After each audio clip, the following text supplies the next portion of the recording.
السلام علیکم ناظرین، اس وقت میں موجود ہوں ہائی کورٹ میں اور ہمارے ساتھ موجود ہیں ایمان مزاری صاحبہ۔ ایمان مزاری صاحبہ، ابھی آپ نے ایک بار کا چکر لگایا تھا اور ہم نے نیوز میں دیکھا تھا آپ کو ایک ایوارڈ ملا تھا۔ اس ایوارڈ کے بارے میں بتائیے گا، وہ ایوارڈ کس چیز کا تھا اور کتنے عرصے بعد، یہ آپ کی بڑی محنت کے بعد یہ آپ کو ایوارڈ ملا ہے اور اس کے اوپر آپ کو کتنا خوشی ہوئی ہے؟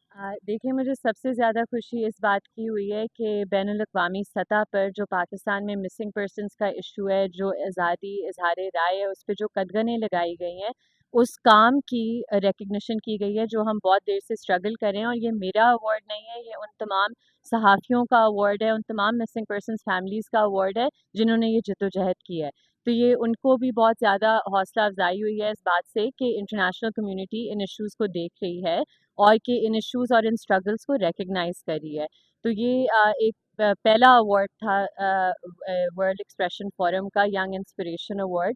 تو آئی ایم ویری آنرڈ کہ یہ انہوں نے ریکگنائز کیا ہے اس کام کو، اور آبویسلی اس سے زیادہ موٹیویشن ملی ہے کہ اور بھی زیادہ ہم کام کریں۔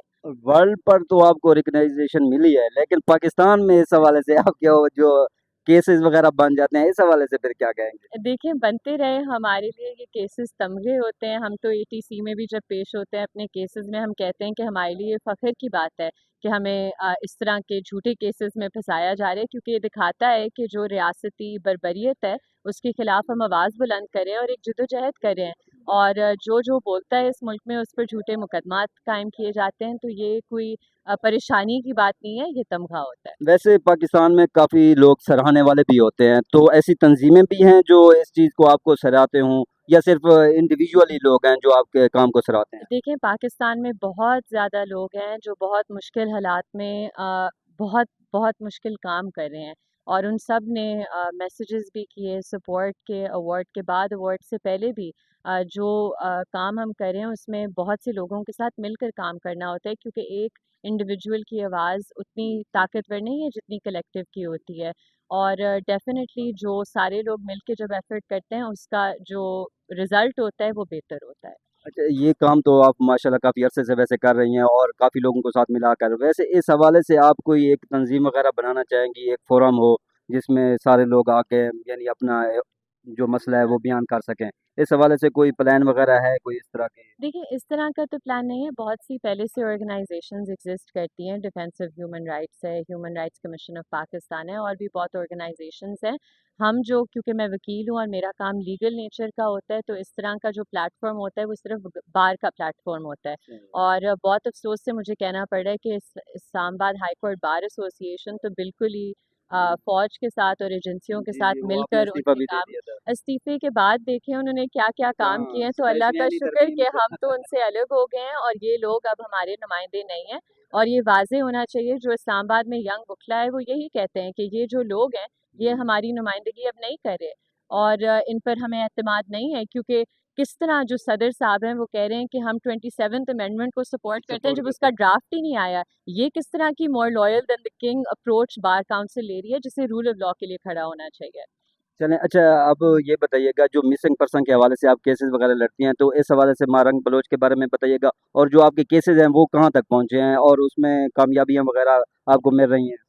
دیکھیں، مارنگ بلوچ کو اور باقی BYC کی جو لیڈرشپ ہے، گلزادی بلوچ، بیبو بلوچ، صبغت اللہ شاہ جی، بی بگر بلوچ اور بہت سے اور BYC کے کارکنان، وہ اراؤنڈ 22 مارچ سے اریسٹڈ ہیں، یعنی کہ 3 مہینے سے زیادہ ٹائم ہو کوئی گیا کہ ملاقات انہیں وغیرہ ان سے میری ملاقات تو نہیں ہوئی، وہ باقیوں بلوچستان سے؟ کی جیلز میں کنفائنڈ ہے، لیکن ان کی فیملیز کی اب ملاقات ہو رہی ہے۔ لیکن انفارچونیٹ بات یہ ہے کہ جو بلوچستان ہائی کورٹ کا اس میں رول رہا ہے وہ بہت کنڈیمنیبل ہے، کیونکہ بلوچستان ہائی کورٹ کا اپنا پریسیڈنٹ ہے جہاں انہوں نے درجنوں MPO آرڈرز کو سیٹ اسائڈ کر کے لوگوں کی رہائی کے آرڈرز دیے ہیں، لیکن ڈاکٹر مارنگ بلوچ اور BYC کے کیسز میں وہ اپنے سارے پریسیڈنٹ کے برعکس چل رہے ہیں۔ تو اس سے زیادہ کیا برعکس چلنا کوئی انڈیکیشن ہو مجبوری ہو گئی؟ سکتی ہے؟ اب دیکھیں، آبویسلی ایک تو مجبوری، آئی ڈونٹ نو، اگر آپ اتنے مجبور ہیں آپ کو اس کرسی پر نہیں بیٹھنا چاہیے، اور اگر آپ نے کسی اور سے انسٹرکشنز لینی ہے اور آپ جج بننے کے قابل نہیں ہیں یا اپنا کام کرنے کے قابل نہیں ہیں، تو پھر آپ کو ریزائن کر دینا چاہیے، آپ you are not deserving of that position. تو باقی جو کیسز وغیرہ کے اکثر تو یہ ایک اور بھی معاملہ ہوتا ہے کہ لوگوں کو باہر نہیں جانے دیتا ہے، ان کا نام ICL میں ہوتا ہے، تو آپ کا نام تو نہیں تھا ماشاءاللہ، آپ تو باہر کا اللہ کا شکر نہیں کبھی تھا۔ ڈالنے کی یعنی نے کوشش کی ہے وغیرہ؟ دیکھیں وہ تو ہمیشہ اپریہنشن ہوتی ہے کیونکہ میرے خلاف اس وقت پھر بھی 3 دہشت گردی کے مقدمات ہیں اچھا، اور ایک ترنول میں ایک الگ سے مقدمہ ہے، اینٹی ٹیررزم کا نہیں ہے، ڈکیتی وغیرہ کا. تو آئی تھنک کہ ہمیشہ اپریہنشن تو یعنی ہوتی ہے. ڈکیت اور ٹیررزم یعنی دہشت گرد کے ساتھ ہم گفتگو کر رہے ہیں. بالکل بالکل. تو اب یہ اسٹیٹس ہو گیا اور کتنی بڑی انسلٹ ہے یہ ہماری عدالتوں کی. آپ دیکھ رہے ہیں ایک ریسرجنس ہوئی ہے دہشت گردی کی، اور نہ کہ وہ ان کو پکڑیں جو جی جی، دہشت گرد ہیں، وہ پیسفل ایکٹیوسٹ کو، صحافیوں کو، ڈسیڈنٹس کو پکڑ رہے ہیں. چلیں ہماری طرف سے آپ کو مبارک ہو اور آپ یہ کام کرتے ہیں. بہت تھینک یو، شکریہ. تھینک یو، شکریہ.